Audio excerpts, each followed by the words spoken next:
Essence Magazine, the Chicago Tribune, and the New York Times. Please welcome Michelle McKinney Hammond.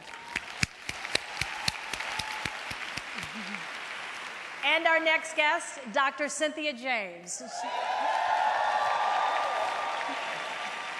Dr. James is a Christian psychologist who pastors 2 local congregations. She has doctorates in psychology, ministry, and divinity.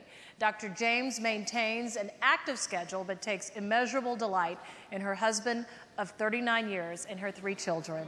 Please welcome Dr. Cynthia James. I thought it was quite exciting for Boris Kodjoe to be with us today and his wife. You agree? Yes. Now, if you want to learn how to get your own personal hottie, we've got the sister here that can help us get it together. She can guide us in the right direction. All right, in a previous interview, you have been quoted as saying, you have to get yourself in spiritual order and your natural life will come together. Why is this important? It's so important to get your center right. You know, if you've ever done a Pilates class, they tell you that your body hangs on your core.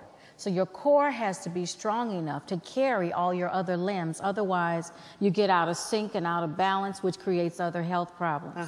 And our spirit is our core. You know, the word says, as we know, that out of the abundance of the heart, the mouth speaks. Yes. As a man or a woman thinks in their hearts, so are they. Yes. And so we hear 2 voices in our hearts. We hear the world's voice, and we hear God's voice. So we have to train ourselves to listen to God's voice because He is the one who holds the key to who we truly are. Absolutely. And if we don't know who we truly are, then we don't know what we're entitled to. See?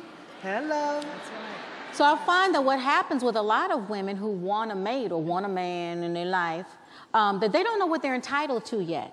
So they settle for less than they deserve. Speak. What they think they deserve. Speak. Or what other people tell them they deserve. Speak. As opposed to what God says they deserve as royal princesses, part of the court of royalty. Okay. Okay, so we've named this segment, I finally made it to the top. Why am I alone? Well, let's define alone. Okay. Okay, because, you know, the word tells us that God said it wasn't good for Adam to be alone, but Adam wasn't really alone. Hello. Because he was hanging out with God. Okay? And at that time, the animals talked and everything, so he really was not alone. Okay? But how do we qualify alone? Do we mean that we are alone in the sense of we don't have our mate yet? Because no one is really truly alone. I like yet. You know, we have to really stop devaluing the conduits of love that God puts in our lives on a daily basis. That's so good. You know, so we're not alone when we take a look at those people and really give them the value that they should have in our lives. We go, oh, I'm not alone. Now, I don't have the mate yet. But let me just say this to all the single ladies, all the single ladies. All the single ladies.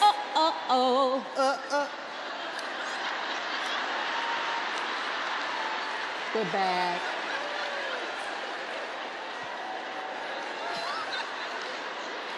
Those 2. Oh, well, being single is not a sentence. Good. It is a choice. Yes. And somebody said, no, that's not true. Yes, it is. You know what? Because you could have been married to somebody. It just wasn't the somebody you wanted.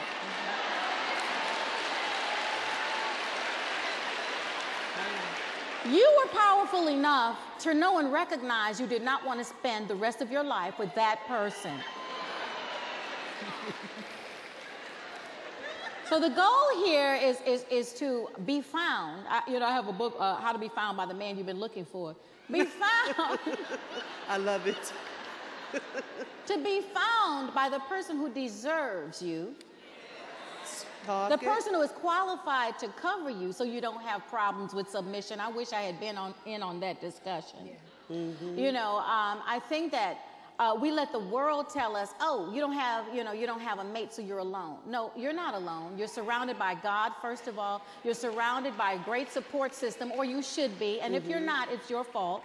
You know, I get a lot of complaints all the time about, oh, I don't have any friends. Well, the word says, in order to have friends, show yourself friendly. So you need to reach out. Okay, stop looking at your belly button. And start giving love to people. You know, we never get love back from the source that we give it to. So give without expectation. Give freely because God gives freely to us. Yes. And as we become conduits of love, it starts to come back from unexpected places in our lives. Absolutely. We were talking about standing at the top alone and all of this alone, but you just destroyed that myth completely. But let me interject, because there are women at the top, and I think that my sister earlier said, stop being so impressed with yourself. And I have to just give you a little bit of my personal testimony here, that until recently, I realized that even I was just not open to having anyone in my life. You know, Jesus said, Ephatha, be open. And I had to really make the realization that I wasn't open physically or emotionally.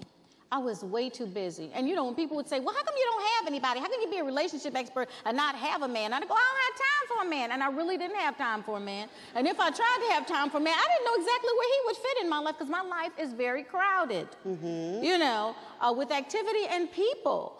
And so I had to really get back down to myself as a woman and be willing to be vulnerable, which is a very scary word for us. Vulnerable. You know, when you're powerful in the marketplace, and then this person comes into your life, it's scary. I mean, how much control do you let go of? Oh! Submission. You know, I'm partially an African woman, and I've always been surrounded with very strong men, as you know, Lady Sarita. So I really don't have the submission issue. My mother was West Indian, so I'm kind of brought up in the culture that if a man is really a man in your house, you don't really care. You know, you can just say, okay, baby, handle it. All right. You know? And I've always been surrounded by men who handled it. Hello. So I don't have an issue with that, really. But on another level, I do control my own sphere of things. And I think it's our personal space that we get afraid of sharing more than everything. When you have to start making different decisions. You know, I have a potential Boaz in my life right now. All right.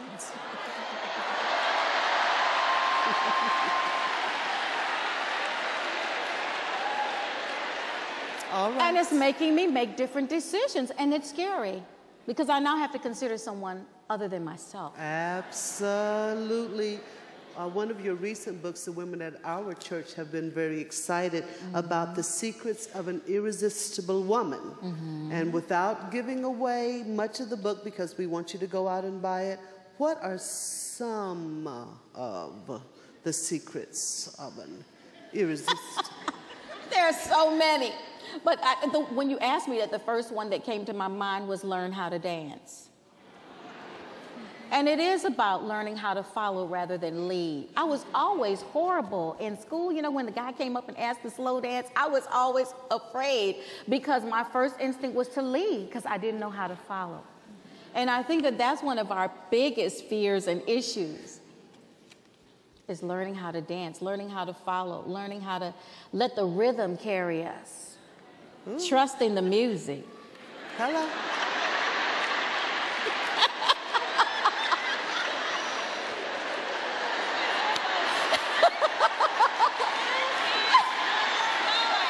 I'm not telling. We want to know who Boaz is, because he made you awfully happy. Oh, no, she's dancing, all right? She's dancing. Hello. Who is I he? am dancing. It's girl talk. He's making it easy, too. Oh.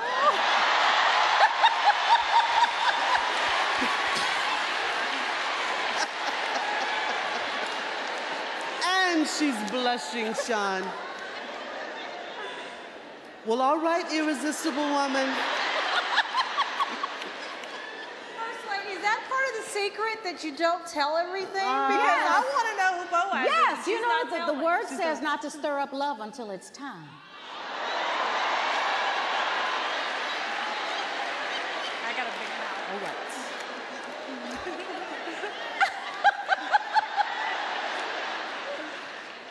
Get her book. Uh-oh. Yeah, get the books. Well, I tell you, he's a mighty God. He is. Oh, yes, he is. She's still not telling Sean. Do we have a commercial break? Who is he? Okay, no. Part 2.